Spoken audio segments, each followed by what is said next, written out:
Si les pays africains n'ont pas assez d'argent, pourquoi n'impriment-ils pas juste plus de billets comme le font d'autres pays?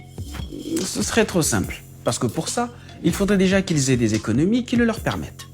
Je vous explique. En situation conjoncturelle relativement difficile, l'État peut imprimer des billets par la Banque centrale. C'est-à-dire qu'en gros, l'État injecte des liquidités dans l'économie pour pouvoir freiner un ralentissement ou pour pouvoir relancer l'économie. De l'argent sorti de nulle part. Comme ça. Et c'est ce que font les États-Unis ou encore l'Union européenne depuis la crise de 2008. Ce qui leur permet par exemple d'effacer leur dette publique. Mais s'ils le font, c'est parce qu'ils ont des économies suffisamment robustes pour créer des billets sans forcément avoir la richesse réelle nécessaire. Prenons le cas des États-Unis, qui sont en plus la première puissance mondiale. Cette position leur donne la possibilité de créer une monnaie qui est utilisée par tous les pays du monde. Ça veut dire que quand ils ont à rembourser leurs dettes, ils remboursent leurs dettes avec leur propre monnaie qu'ils créent. Et donc, pourquoi certains créeraient-ils de la monnaie et pas les Africains? Eh bien, les Africains le peuvent aussi. Et d'ailleurs, ils le font. C'est le cas en Algérie, récemment dans les pays membres de la CEMAC, ou encore au Zimbabwe, sous sanctions économiques depuis des années. Mais comme l'explique le socio-économiste Zebelinga, ces injections sont dangereuses et ne permettent pas de relancer suffisamment les économies africaines pour une simple raison. C'est que souvent, pour relancer votre économie, vous allez importer une partie des biens pour transformer votre économie. Et ces importations, vous n'allez pas les payer avec votre monnaie que vous avez créée. Vous allez les payer avec des devises, d'accord, avec la monnaie étrangère. Et cette monnaie étrangère, il faudra que vous l'ayez gagnée par vos exportations. Or, l'Afrique importe trop, transforme peu et se contente d'exporter ses matières premières sans valeur ajoutée, ce qui nous emmène au problème fondamental. Notre problème n'est pas d'abord et simplement un problème de liquidité, c'est un problème de logiciel et de modèle de développement.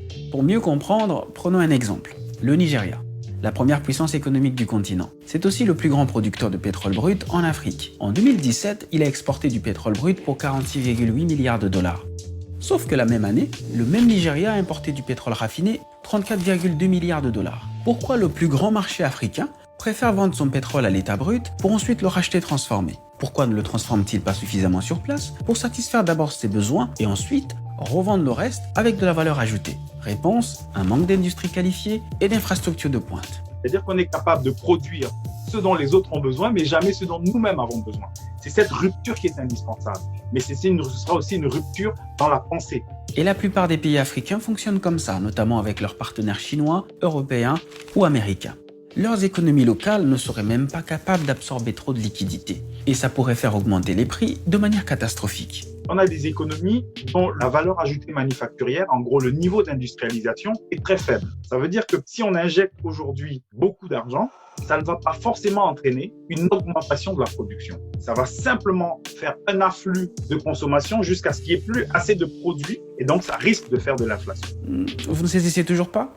Prenons un autre exemple. La Côte d'Ivoire est le premier producteur de cacao au monde. Pourtant, le chocolat y est moins transformé et moins consommé que dans les pays où il l'exporte. En 2017 par exemple, un Ivoirien a mangé en moyenne 500 grammes de chocolat contre 3,6 kg pour un Français. Et dans les rayons d'Abidjan, les chocolats suisses sont vendus et achetés 2 fois plus cher que les chocolats produits en Côte d'Ivoire. Et donc, non seulement il n'y a pas une culture de consommation du chocolat, mais en plus, le faible marché qui existe est envahi par des chocolats importés. Et le comble, c'est que ce sont en réalité des géants étrangers qui achètent et exportent la plus grande partie des fèves de cacao pour les transformer ailleurs, aux grandes dames des exportateurs locaux.